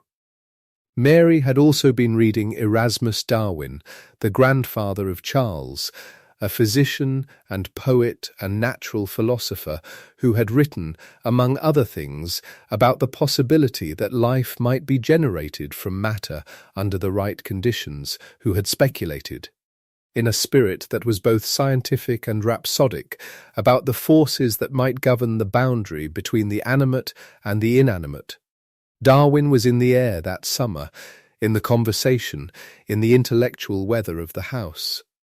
And all of it, Galvani, Aldini and the body at Newgate, Erasmus Darwin, the ghost stories from the Phantasmagoriana, the endless rain, the failed harvests. The year the summer had not come, all of it had been accumulating in the mind that was sitting quietly by the fire, listening, holding the question that could not yet find its story. When the story came, it came in the manner that she described 15 years later in the introduction she wrote for the third edition of the novel in 1831. That introduction is the source of the legend, and it is also a memory, a careful, eloquent, and moving account of events that had taken place a decade and a half earlier, offered by a woman who was at that point 33 years old and who had lived in the intervening years through more than most people accumulate in a lifetime, and who was recalling the 18-year-old she had been from a considerable distance. It is trustworthy in its feelings, it is a memory in its facts. Both of these things are true simultaneously, and they do not cancel each other. She lay awake after the evening's conversations, she wrote. The others had gone to bed. The idea, or the vision, came to her in the state that is neither sleep nor waking, the state in which the mind releases its ordinary hold on what is and is not possible, and allows the material it has been absorbing to recombine in ways it wouldn't permit itself during the daytime. And what came to her was this: a pale student of unhallowed arts, kneeling beside the thing he had put together. The creature, assembled from parts, stitched together, galvanized by whatever mysterious principle the student had harnessed, stirring into life, and then the student, horrified by what he had done, recoiling from it, turning away, running, opening his eyes in the hope that the thing would not be there, that the terrible experiment would remain unfinished, that what he had made would not look back at him with the eyes of something that was now alive. She opened her eyes, her own eyes, in the dark of her bedroom in the Maison Chapuis. With the rain still present outside and the lake invisible below, and she wanted to exchange the image for something else. The image would not exchange. It stayed. And she understood, in the way that one understands such things when they arrive with that particular weight, that this was the ghost story she had been looking for. Not the ghost story that Byron had proposed. Exactly, it was something larger and darker and more concerned with science than with spirits. But it was the one her mind had produced, and it had arrived. She described the vision later as follows. She saw the pale student of unhallowed arts kneeling beside the thing he had put together. She saw him troubled by his own success. She saw the creature wake, the great thing that had been sewn together from the parts of dead men, wake under the student's horrified gaze. And she saw, more clearly than any of the other details, the moment in which the Creator realized what he had done and wished, with all of the terror of the act, that he had not done it. That is the vision. Not a monster rampaging. Not a horror imposed from outside. A Creator, undone by his own creation, the man who made the thing that looked back at him with its yellow eyes, who made it and could not bear what he had made, who turned away from it because the looking at it was more than he could manage. She had found the story. The story was also, though she may not have fully known this yet, her story. the story of what it means to bring something into the world and find that the bringing has consequences one had not imagined, that the thing one has made has its own claim on you, that you cannot simply close your eyes and have it be unmade. She had been carrying the knowledge of this for 15 months, since the February of 1815, since the baby that had been born and had died and had lived on in the dream of warming it before the fire until it breathed again. She had that knowledge in her, lodged somewhere below the level at which she was consciously aware of it. And now she had a story that could hold it. Not a story about a dead baby, not a story about her own grief, but a story about creation and its terrible, inescapable consequences. A story in which those consequences were writ large enough to become a narrative, a novel, a thing that could be given to readers who had not lost a child and might never lose one, but who would still, on some level, recognize what they were being shown. She told Percy about it in the morning. He encouraged her to develop it into something longer than a ghost story. This is the small moment, not dramatic in itself, on which the existence of the novel turns, the morning after the vision, the quiet encouragement, the suggestion that what she had seen in the dark was large enough to carry a book, not merely a tale for one evening. And she listened to him, and she began. From that same summer and that same dare, something else had begun. Polidori, the young doctor who had been sitting at the edge of the same conversations, had been working at a story that he would eventually publish in 1819 under the title The Vampire. It drew on a fragment that Byron had produced and discarded, and it did something with the figure of the vampire that no one had quite done before.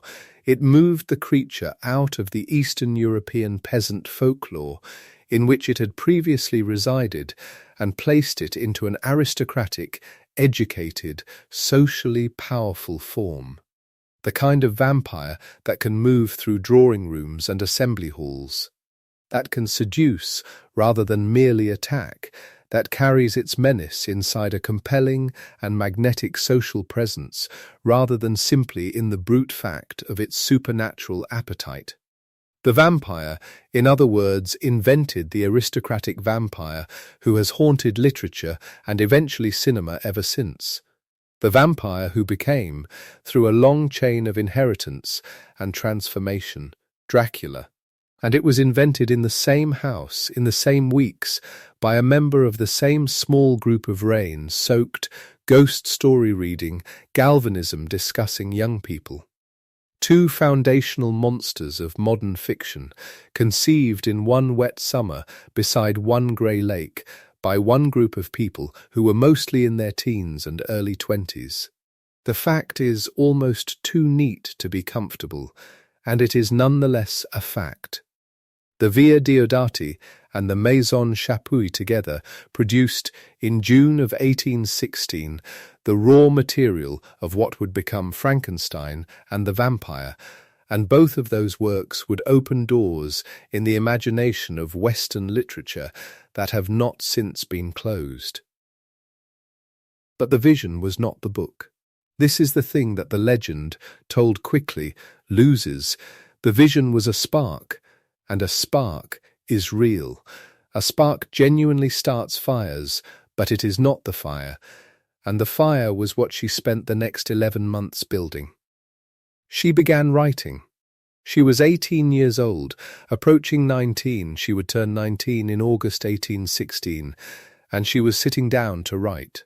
Seriously and at length, and with the kind of sustained commitment that produces a novel rather than a sketch, in the most difficult personal circumstances she had yet faced, which was saying something, given what the preceding 2 years had already required her to navigate. The summer ended, and the group dispersed. The Shelleys left Switzerland and returned to England, and they moved, as was their habit, from place to place, first to Bath, then eventually to Marlow, in Buckinghamshire, a small town on the Thames where they settled for a period with something approaching the stability of a household. And in Bath, and then in Marlow, she wrote. She wrote while she was mothering William, the baby born in January 1816. The infant she had been carrying and nursing through all of the months of the year without a summer, through the ghost story evenings and the waking vision and the rain off the lake. He was still very small. The work of caring for him was continuous and physical and not separable from anything else she was doing. It ran alongside the writing, as the writing ran alongside it, because there was no version of her life in which those things could be clearly divided. She was writing a novel about creation and its consequences, while she was, concurrently, the person primarily responsible for a small human being who was in every practical sense of the word her creation, and who required constant attention. And then, in October 1816, 2 months into the sustained work on the manuscript, her half-sister Fanny Imlay died. Fanny was the daughter of Mary Wollstonecraft and the American adventurer Gilbert Imlay, born before her mother had met William Godwin, a half-sister who had lived in the Godwin household and who was, in some ways, the one who had absorbed the blows that the family's various upheavals delivered most directly and most painfully. She had grown into a young woman who struggled, and in October 1816 she travelled to Swansea and took a fatal dose of laudanum, which was, in the period, opium dissolved in alcohol, available as a medicine, used for everything from pain to sleeplessness, and she died there. The note she left was unfinished. There was enough of it to understand what had happened, and not quite enough to fully understand why, which is often the nature of such notes. Mary was still writing. The death of Fanny Imlay was part of the material that surrounded the composition, the grief that pressed in from outside the manuscript, while the grief already inside it. The grief over the lost baby, the grief of a motherless childhood, continued to move through the sentences she was putting down. She did not stop. The writing continued alongside the mourning, as it had continued alongside the nursing of the baby, as it would continue alongside everything else that arrived, because she had the habit of continuity now, and the book was her project, and she kept going. In December 1816 came another death, this one more complicated, more entangled with her own life and the choices she had made 2.5 years earlier. Harriet Westbrook, who had been Percy Shelley's first wife, who had been married to him when Mary and Percy fled England together in July 1814, who had been, in the most awkward and unignorable sense, the woman Percy had not technically stopped being married to during all of the years he and Mary had been together. Harriet was found in the Serpentine, the ornamental lake in Hyde Park in London. Her body was recovered on the 10th of December. She had been missing for some weeks. The coroner determined that she had drowned herself. She was 21 years old. The facts of Harriet's death sit in this narrative with a weight that is difficult to distribute justly. She had been abandoned. She had been left with 2 children by a husband who had, in the most literal sense, walked away, who had walked out of England with another woman and never returned to her. Whatever one understands about Percy Shelley's complexity, his radicalism, his genuine inability to experience fidelity as an obligation, his theory of love as something that should be free of legal forms, whatever sympathy the architecture of his ideas invites, Harriet Westbrook had been a young woman, 18 when she married him, who had staked her life on a man who left. She had been that. Her death was that. And Mary, in December 1816, knew both things at once, that she had been part of what led Harriet here, not the only cause, Not even perhaps the largest cause, but part of the causal chain, and that she was still writing the book, and that the grief and the complication of knowing this were now also part of the material surrounding the manuscript. Mary and Percy married on the 30th of December 1816. The decision was partly practical, partly a response to the changed circumstances. Harriet's death meant that Percy was now legally free to marry, and marrying offered certain securities and protections, particularly regarding the custody of the children Percy had had with Harriet, which was now contested. They married in London. Mary was 19. Percy was 24. It was not, she made clear in her letters, an uncomplicated ceremony. The circumstances under which it had become possible were too recent and too stark for uncomplicated feeling to be available. She was, at this point in the composition of Frankenstein, a young wife and a young mother, and a woman who had watched two people die within 3 months of each other, one of them a half-sister she had grown up alongside, one of them the abandoned wife of the man she had just married. And she was still writing. This is the sentence the legend leaves out. This is what the rainy night story compresses into nothing. The 11 months that began after the vision, the sustained, disciplined, grief-surrounded work of an 18, going on 19-year-old, who kept sitting down to write a novel while her world provided her with, in rapid succession, everything that might reasonably be thought sufficient reason to stop. The manuscript that she produced in those months, surviving now at the Bodleian Library in Oxford, shows, in its margins and between its lines, the handwriting of Percy Shelley. He read it. He responded to it. He suggested phrasings, corrected words, occasionally expanded a sentence into something more elaborate than the version she had first put down. This is documented. The marks are there, and the question of what those marks mean has been asked, sometimes with more heat than the evidence really warrants, by readers and scholars who have wanted to know whether the book is, in some meaningful sense, as much his as hers.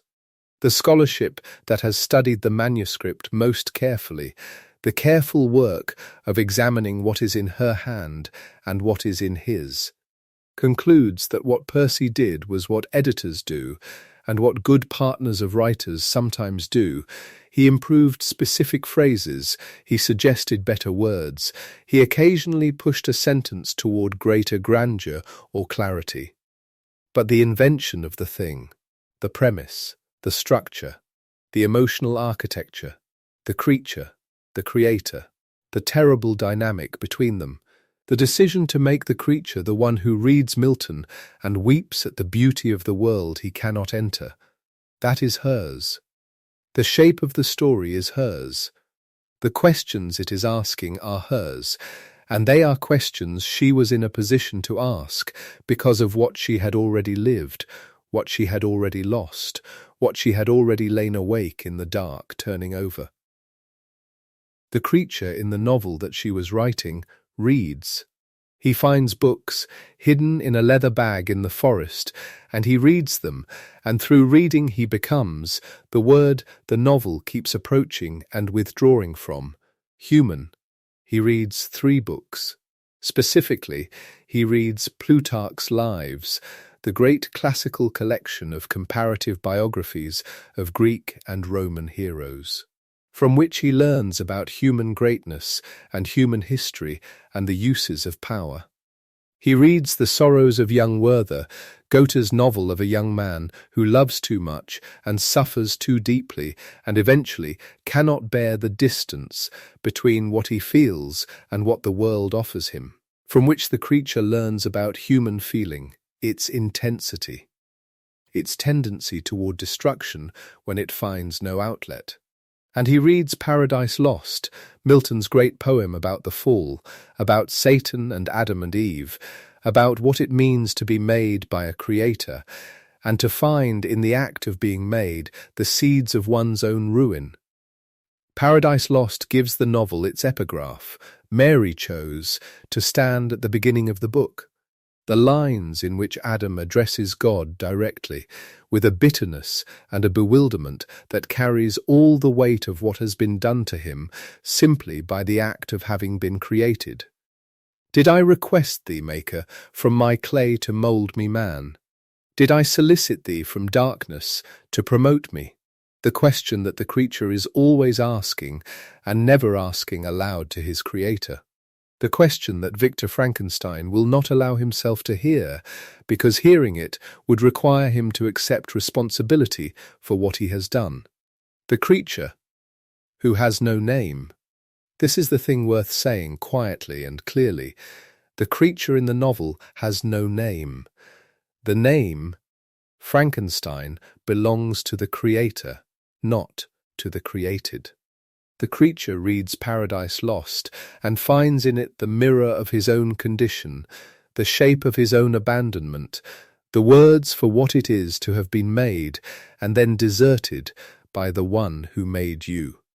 She was working all of this out on paper, in the Maison Chapuis, and then in Bath, and then in Marlow, with a baby in the house and the grief of 2 recent deaths still in the air, and a new marriage still finding its shape. She was working out what it means to be made, what it means to be the thing that is made, what the maker owes the made. What happens when the maker looks at what they have brought into the world and cannot bear the looking and turns away? These are questions that the 19-year-old writing the book was in a position to ask from multiple directions simultaneously, as the child of a mother who died in making her, as the person who had held a dead baby and dreamed of warming it back to life, as someone who understood, from the inside, what it is to have been created by an act that destroyed the creator. The science was there to make the questions feel urgent and contemporary rather than merely mythological. The galvanism, the Aldini demonstration at Newgate, the Erasmus Darwin speculations, all of it gave the story its laboratory, its fictional plausibility. Its ability to present itself not as a fairy tale, but as something the period's actual science was beginning to make imaginable. But underneath the laboratory, the questions were older and more personal than any experiment.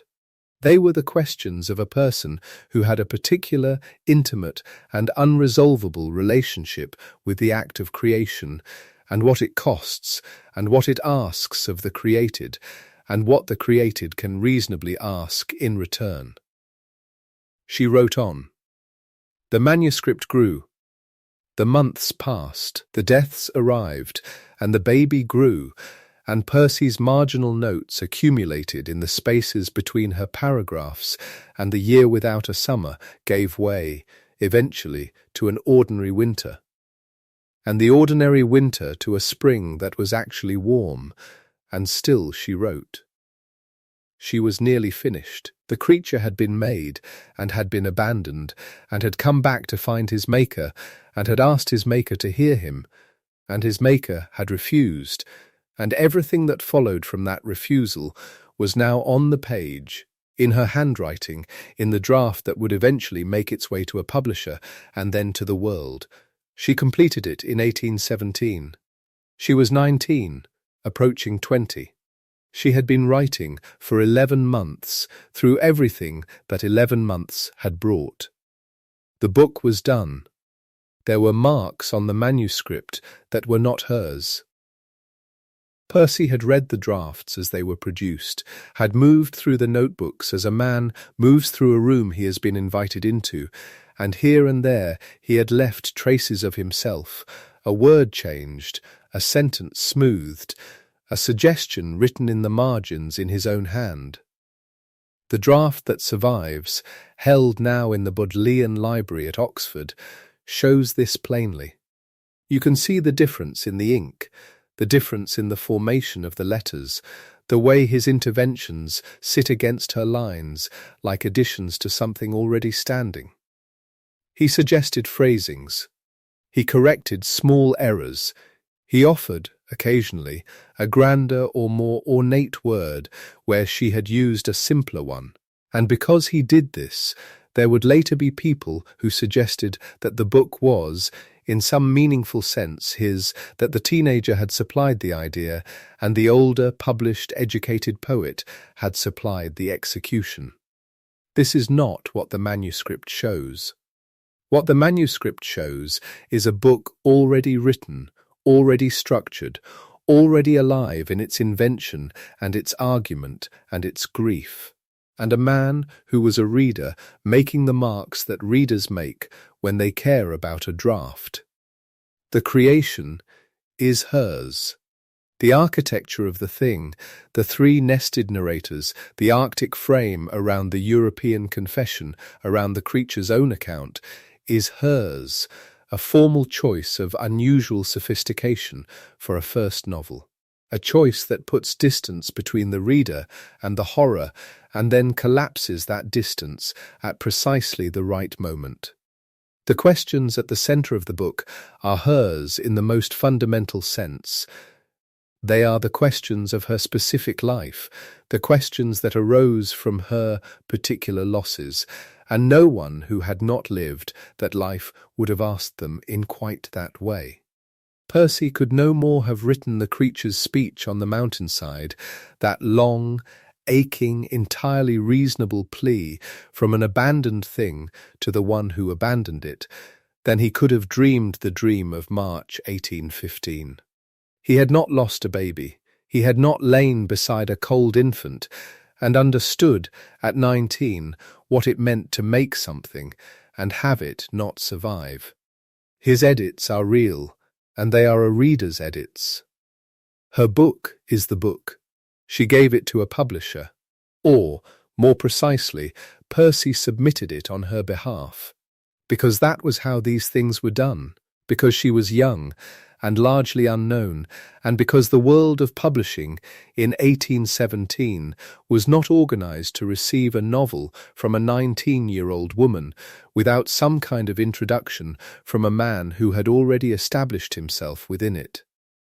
The publisher was Lackington, Allen and Company. The terms were agreed. And on the first day of January 1818, Frankenstein, or the modern Prometheus, arrived in the world in 3 small volumes, bound in the manner of the period, in a print run of 500 copies. 500 copies. The book that would eventually be recognized as the founding document of an entire genre. The book that gave the imagination of the modern world one of its most durable and troubling archetypes arrived in a print run of 500 copies in 3 volumes with no name on the cover that told you who had written it. It was dedicated to William Godwin. His name was there on the dedication page, the philosopher of radical politics and free love. The man who had made Mary's childhood a place of ideas and also a place of considerable loneliness, the man who had been furious when she ran away with Percy and later resumed his correspondence with her primarily because he needed money. His name was on the book she had written. And the preface, the brief, elegant statement of intent that accompanied the main text and introduced it to the public, was written by Percy. Written in the first person, as though he were the author. So the book arrived in the world draped in 2 male signatures, its true author invisible. There was no name on the cover, no name in the text, no indication that the person who had spent 11 months writing it, who had watched 3 people die while writing it, who had nursed an infant while writing it, who had dreamed the private grief that animated the whole thing, no indication that this person was a young woman who had turned 19 during the composition, who had already survived more loss than most people accumulate in a lifetime. The reviewers read it, and they made their assumptions. The quarterly review was hostile. It found the book monstrous and impious, the kind of thing that should not have been written, and said so with the particular confidence of a reviewer who has decided that moral objection is sufficient substitute for literary analysis. It was not alone. There were other voices raised against the book's premise. Its audacity, its willingness to take up questions that some people felt should not be examined in fiction, or perhaps in any other form. The reanimation of the dead, the creation of life by human hands, the possibility that what was made might have a claim on its maker, these were not comfortable ideas in 1818, and not everyone who encountered them in those 3 slim volumes received them with equanimity. But there were admiring voices too. One of them belonged to Sir Walter Scott, who wrote about the book in Blackwood's Edinburgh magazine in March of 1818. Scott was already the most famous novelist in Britain. His opinion carried weight. And what he wrote was, in substance, admiring. He recognized the power of the thing, the originality of its central conception, the skill with which the impossible was made to feel almost plausible through the accumulation of circumstantial detail and the layering of genuine contemporary science. He thought it was a significant work. He was right. He also assumed, with complete confidence, that Percy Shelley had written it. The preface was signed, after all, in a manner that strongly implied Percy's authorship. The dedication was to Godwin, Percy's intellectual patron. The book had arrived through Percy's connections and Percy's submission, and in 1818, the idea that a 19-year-old woman had written a novel of this ambition and this darkness was, for most readers, simply not the first assumption one made. The literary world was organized around certain presumptions about who produced serious work. And a young woman, recently eloped, recently bereaved, recently delivered of a second child, was not the figure those presumptions pointed toward. So Scott praised it and gave the credit to the wrong person. Mary's name did not appear on the book until the second edition of 1823. 5 years. 5 years during which the novel was read and debated and argued over and staged. Because by 1823 the story had reached the theatre in a play called Presumption, or The Fate of Frankenstein, written by Richard Brinsley Peake, which packed London theatres and began the long life of the creature on stage. The long life that would eventually carry him through every medium the imagination has ever invented.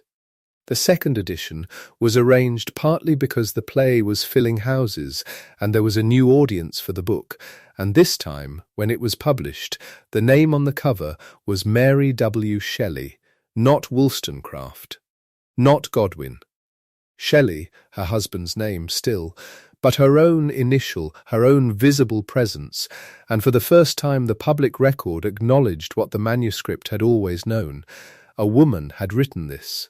She was not there to see the second edition published. She was abroad.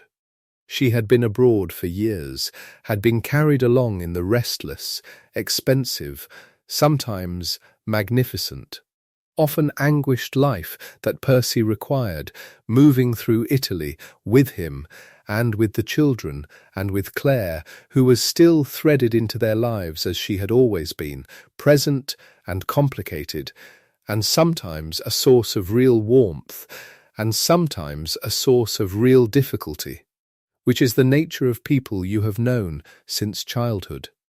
The children died. This is the part of the story that does not simplify, does not offer the comfort of meaning, does not arrange itself into a lesson. In September 1818, their daughter, Clara Everina, who was about 1 year old, died in Venice after a feverish journey. A journey made quickly under difficult conditions, a small body too fragile for the strain of it. She had been born in September 1817, which means that during the last months of writing Frankenstein, Mary had been carrying her, and during the months of seeing the book into print, she had been nursing her. And then the baby was gone.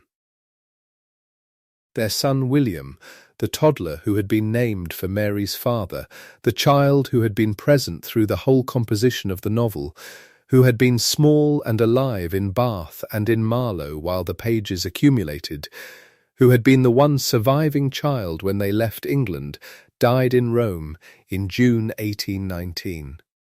He was 3 years old.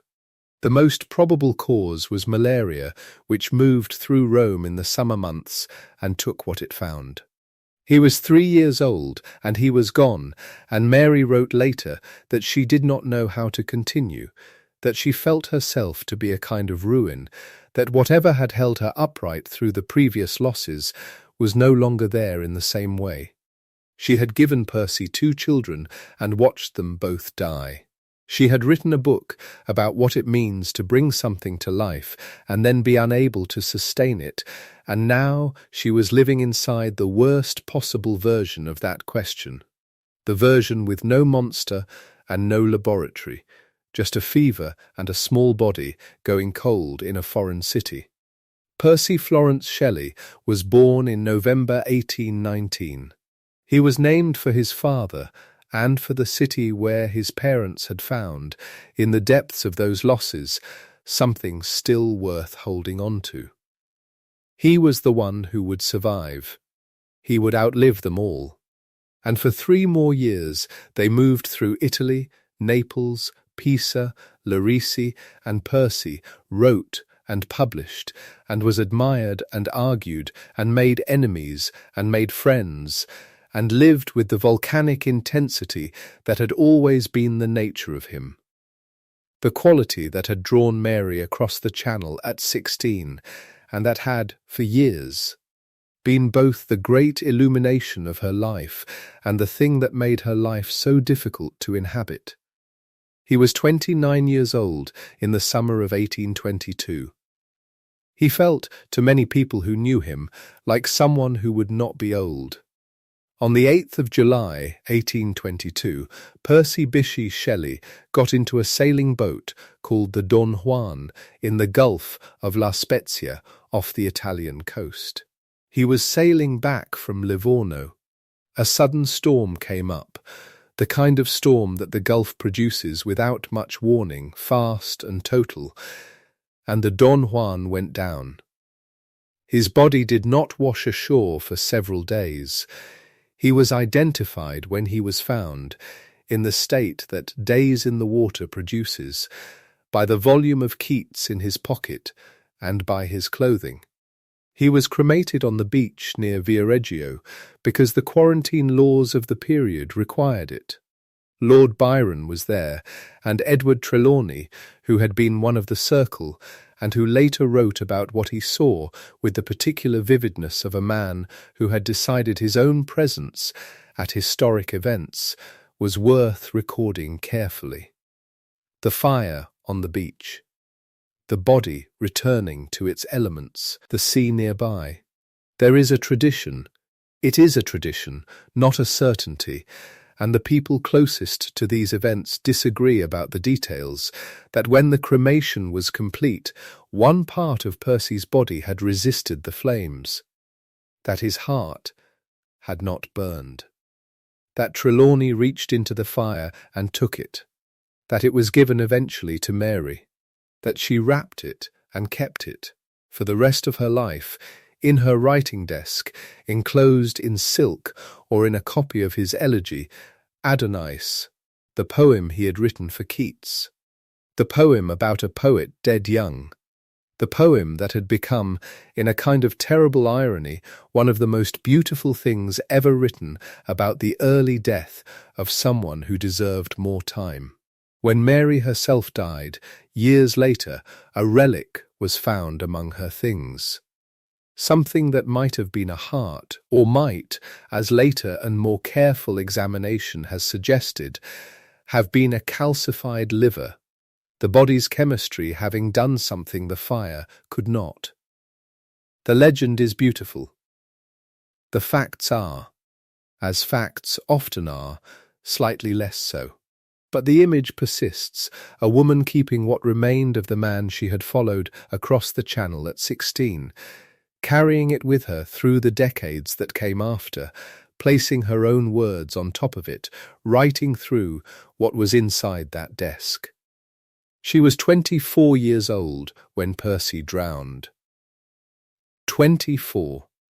She had eloped at 16, lost a baby at 17, written a novel at 18, been published at 20, buried 2 more children, and now she was a widow at 24, in Italy, with 1 surviving son and almost no money, and a great many debts, and a father-in-law who despised her. Sir Timothy Shelley, Percy's father, a baronet, a man of property and conventional opinion, did not like Mary. He had not liked Percy much either, had found his radical politics and his irregular domestic arrangements embarrassing to the family name. And now that Percy was gone, Sir Timothy made it clear that whatever support he was willing to provide for his surviving grandson would come with conditions, and that one of those conditions was that Mary should not publish anything that drew attention to the name Shelley in connection with Percy's work or Percy's life. He wanted no biography. He wanted no monument. He wanted the whole messy business of his son's life and writings to recede quietly, and he used his control over the money, Percy's estate, which Mary had no direct legal claim to, as a woman, as a widow, dependent on the goodwill of the man whose grandchild she was raising, to enforce this preference for as long as he could. Mary obeyed because she had no choice and because her son needed to eat. She wrote to support herself and Percy Florence. She wrote novels, Valperga in 1823, a historical novel set in medieval Italy, The Last Man in 1826, a vast and devastating book about a plague that ends the human race, a novel that invented, or very nearly invented, an entire genre, the genre of apocalyptic extinction, the genre that asks what the last days of humanity would feel like from the inside, and answers with a loneliness so thorough it becomes its own kind of sublime. She wrote travel books, she wrote biographical essays, she wrote short fiction. She was not a woman who had written 1 book by accident and then retired into the margins of her husband's reputation. She was a working writer who produced a significant body of work across 3 decades. And she edited Percy. This is the part of the long widowhood that carries the particular, quiet weight that the whole documentary has been building toward, the strange, devoted, somewhat self-erasing thing that she did with the years that remained to her. In 1824, she published Posthumous Poems of Percy Bysshe Shelley, a collection of his unpublished and uncollected work, assembled from the manuscripts and the drafts and the letters, shaped into a volume that could give the public access to what he had left unfinished. Sir Timothy made her withdraw it almost immediately. He had not given his permission. The money required her compliance. She withdrew it. She waited. Sir Timothy was old, and she waited. And in 1839, when she finally had enough latitude, she produced the poetical works of Percy Bysshe Shelley, 4 volumes, annotated by her, the notes written in a voice of such care and such precision and such evident love that they did something extraordinary. They made Percy Shelley, for posterity, into a figure of almost ethereal genius, a spirit barely contained by the body, a poet so far above the common run of human beings that his irregular life could be understood not as selfishness or carelessness, but as the inevitable consequence of being too large for ordinary moral convention. The notes framed him. The notes are, in their way, one of the great acts of biographical construction in English literary history. A woman shaping the image of her dead husband for everyone who would ever read him, building the monument that Sir Timothy had tried to prevent, building it in language so gentle and so precise that even Sir Timothy, by then in his 90s, could not object to the reverence with which it was done. She spent decades building someone else's reputation. The woman who had written the book that founded a genre spent the central working years of her life annotating the collected poems of a man who had been dead since she was 24.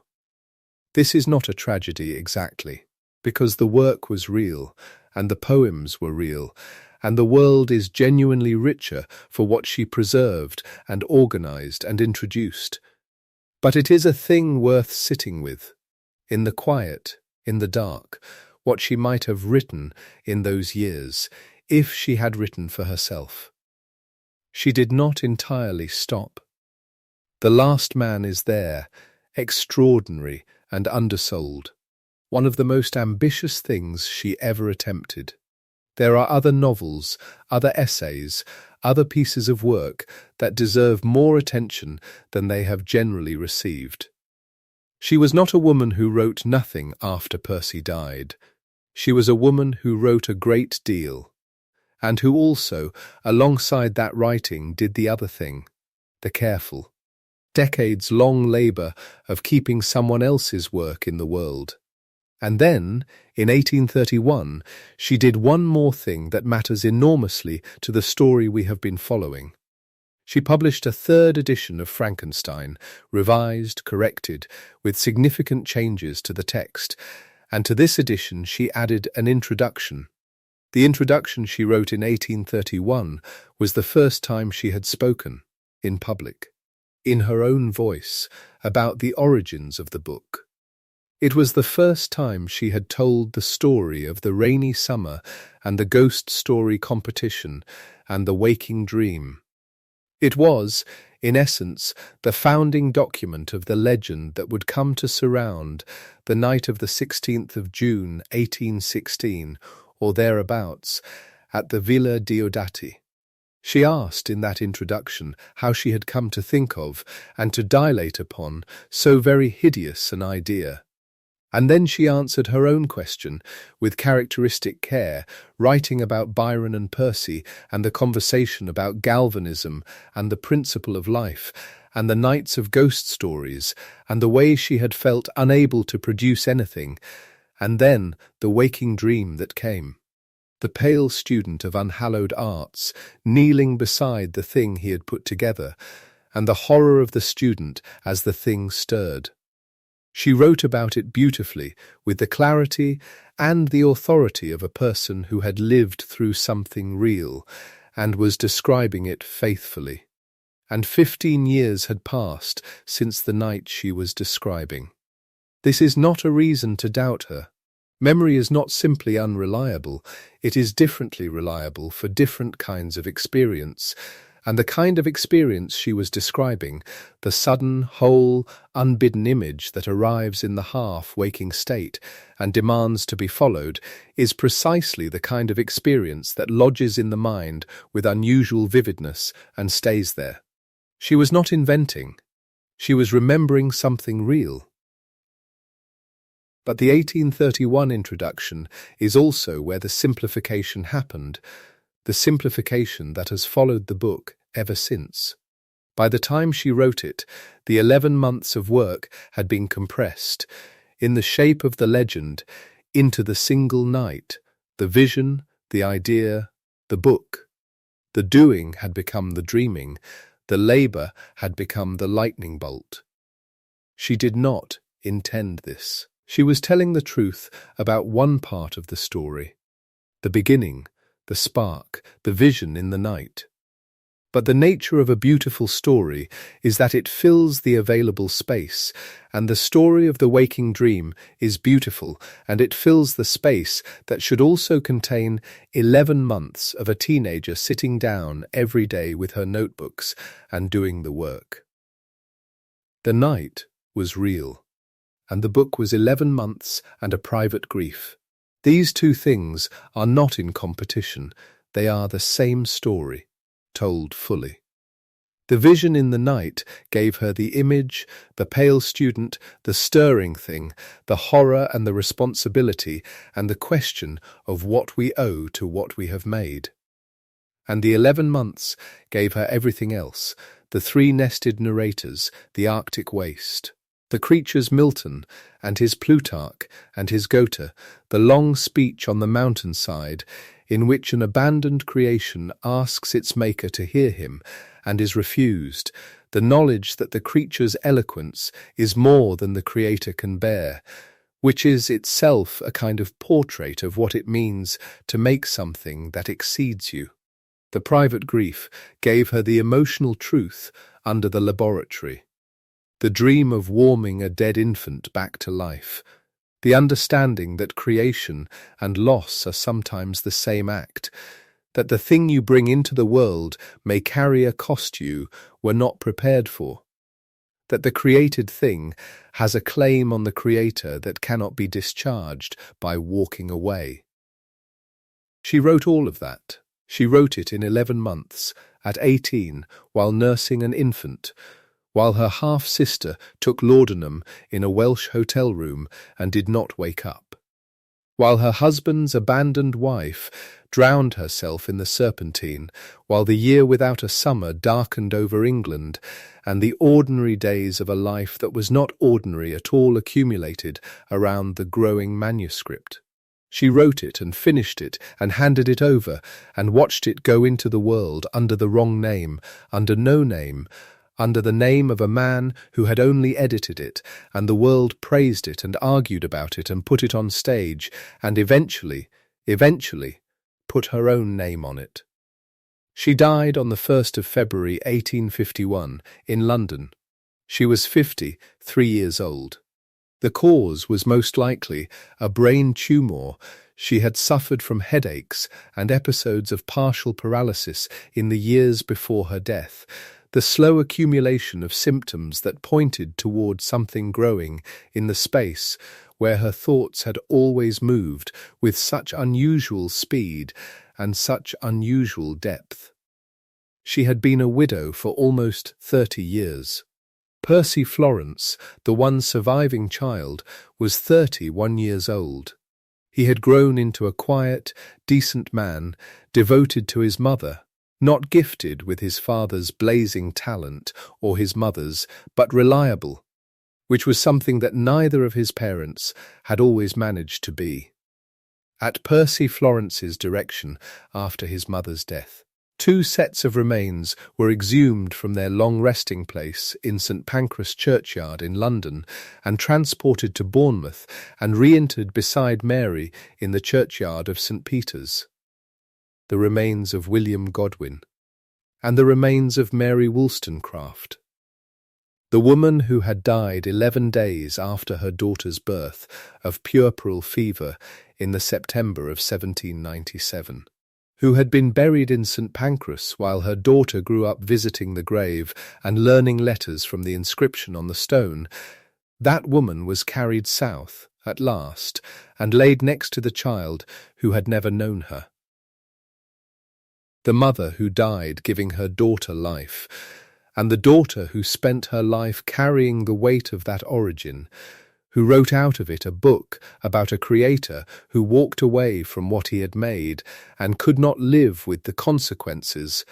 They lie, now in the same ground. The churchyard at St Peter's in Bournemouth is quiet. There is a stone. The names are on it: Mary Wollstonecraft, William Godwin, Mary Wollstonecraft, Godwin Shelley.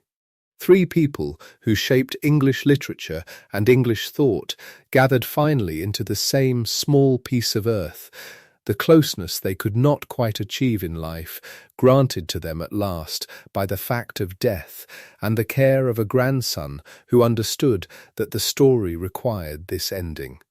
She had learned her letters on her mother's grave. She had first declared love at her mother's grave. She had carried her mother's absence through every page she ever wrote. And now, in the quiet soil of a Bournemouth churchyard, the distance was closed.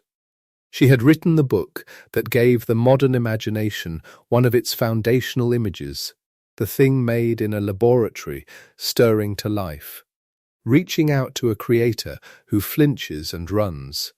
She had invented, And this is not an overstatement, the genre of scientific speculation pressed into narrative form. The genre that asks what would happen if the power we are accumulating were turned toward its most extreme and terrible application. Every novel, every film, every story that begins with a scientist in a laboratory making a decision that reshapes the world descends, in some line of inheritance, from what she wrote at 18. The creature is still walking. The questions he asks are still unanswered. But she had also written The Last Man, which invented another terrible thing, the vision of an empty world. The last human being moving through a landscape from which all others have been erased, the long, unbearable quietness that follows the end of the species. She had written that book in the years after Percy died, and people who read it carefully have always noticed that it is a grief book as much as it is a science fiction book, that the apocalypse at its centre is also the apocalypse of a particular life, of a circle of brilliant, difficult, brilliant people burned down to one. She wrote herself into a world without them. She looked at what remained.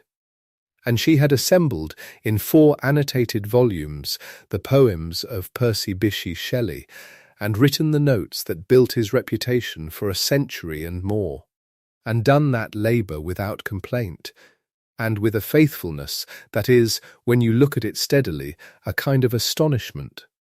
She had been wronged by the world, published without her name, assumed by Walter Scott to be her husband's work, controlled by a hostile father-in-law, left to support herself by her own writing while managing an estate and a legacy that were not legally her own. And her response to being wronged was to make sure the work survived. His work and her work both. She kept writing. She kept editing. She kept the flame going, the flame that Percy himself had lit with such extravagance and such speed, knowing in some way that it might not last long, that the burning was the whole of it, and that someone would need to be there afterward. She was there. For 30 years she was there. The night at Villa Diodati was real, the rain on the lake, the ghost stories read aloud by firelight, the conversation about galvanism and the principle of life, the waking dream in which a pale student knelt beside something that stirred. That night happened. It mattered. It was the door through which she walked into the book. But the book was what came after the door. The book was 11 months of sitting down every day at 18 and doing something that had not been done before. The book was the grief carried in from March 1815, the dream of a dead baby warming back to life. The book was the structure she invented, 3 narrators nested inside each other, the story told by the person to whom it was told. The layers of distance that make the horror bearable and then, at precisely the right moment, collapse into something immediate and intimate and inescapable. The book was the creature's reading, Milton and Plutarch and Goethe, the monster as a lonely self-educated being who learned what it means to be human from the same books that Mary herself had learned from, sitting in her father's library. Sitting beside her mother's grave, reading the works of a woman she never knew.